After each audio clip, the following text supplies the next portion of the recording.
Welcome, जय Hind defence aspirants. आज के इस वीडियो में बात करेंगे एनडीए एस्पिरेंट्स कि कौन सा अटेम्प्ट आपका वैलिड अटेम्प्ट होता है।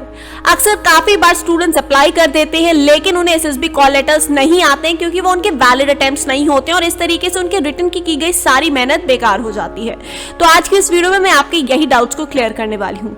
हाल ही में यदि आपने joinindianarmy.nic.in की वेबसाइट को रेफर किया होगा तो वहां पे एक नोटिफिकेशन सेक्शन में फ्लैश हो रहा है स्क्रॉलर पे कि एनडीए 147 के लिए जिन स्टूडेंट्स ने अप्लाई किया था उसमें से जो बच्चे अभी क्लास 12th में हैं वो एलिजिबल नहीं है एसएसबीज के लिए। ये सुन के और ये देख के जो स्टूडेंट्स ने एग्जाम क्वालिफाई किया होगा उन्हें बहुत ही ज्यादा दुख तो हुआ होगा, लेकिन यहाँ पे मैं बता देना चाहती हूँ कि इंडियन आर्म फोर्सेस की कोई गलती नहीं है बिकॉज उन्होंने नोटिफिकेशन में ऑलरेडी क्लैरिटी से बताया है, लेकिन फिर भी अक्सर स्टूडेंट्स को कंफ्यूजन हो जाता है। मैं आपको बता दूं, जब भी आपने एनडीए एंट्री के लिए अप्लाई करना है दो बातें हमेशा ध्यान में रखनी है। नेशनल डिफेंस एकेडमी की एंट्री के लिए आप जब क्लास 12th में होते हैं तो कौन से अटेम्प्ट के लिए अप्लाई करना है ये बहुत मैटर कर जाता है। यदि अभी आपने फ्रेशली क्लास 11th पास किया है और 12th में गए ही हैं तो जब आप क्लास 12th में जाते हैं और उस साल जो आपको एक एनडीए का अटेम्प्ट मिल रहा होता है वो अप्रैल का मिल रहा होता है जिसे बोलते हैं एनडीए 1।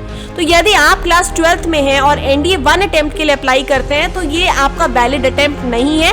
अगर आप एनडीए रिटन एग्जाम क्वालिफाई भी कर लेते हैं तो भी आपको एसएसबी का कॉल लेटर नहीं आएगा। मैं आपको बता देना चाहती हूँ कि एनडीए के रिटन एग्जाम के लिए तो आप 15.5 साल की उम्र से ही आवेदन दे सकते हैं, लेकिन ये आवेदन तभी सक्रिय होगा जब आपके पास में ज्वाइनिंग के टाइम पे आपकी 12th क्लास की पास सर्टिफिकेट्स हो। क्यों? क्योंकि ज्वाइनिंग के टाइम पे बिकॉज एनडीए का जो फुल प्रोसेस है वो लगभग 1 साल ले लेता है, लेकिन ज्वाइनिंग के टाइम पे आपके पास में आपके ऑफिशियल डॉक्यूमेंट्स नहीं होंगे, जैसे कि आपकी पासिंग मार्कशीट नहीं होगी, आपके पास में बेसिक सर्टिफिकेट्स जहां पे प्रेजेंट करने होंगे नेशनल डिफेंस एकेडमी में वो सब नहीं होंगे। सो जब इनकम्प्लीट डॉक्यूमेंटेशन होगा किस तरीके से आप अप्लाई करेंगे आप बताइए मुझे।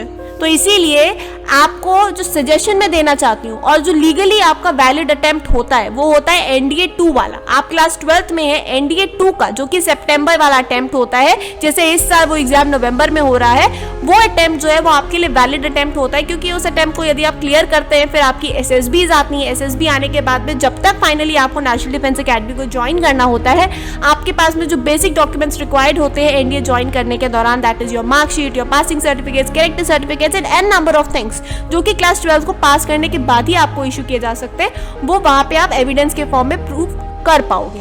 राइट, सो ये है मेरी इतनी छोटी सी बात कि अब स्टूडेंट्स को कंफ्यूजन नहीं होना चाहिए कि उनका वैलिड अटेम्प्ट कौन सा है। ठीक है, मैं आपको छोटा सा एक रिकैप दे दूं कि आप क्लास 11th में भी मत अप्लाई करें, क्लास 12th में अप्रैल वाले अटेम्प्ट को नहीं अप्लाई करेंगे, क्लास 12th के हमेशा से जो सेकंड अटेम्प्ट है एनडीए 2 के अटेम्प्ट को ही अप्लाई करेंगे जो आपके लिए एक वैलिड अटेम्प्ट होता है। With this, thank you aspirants, जय हिंद।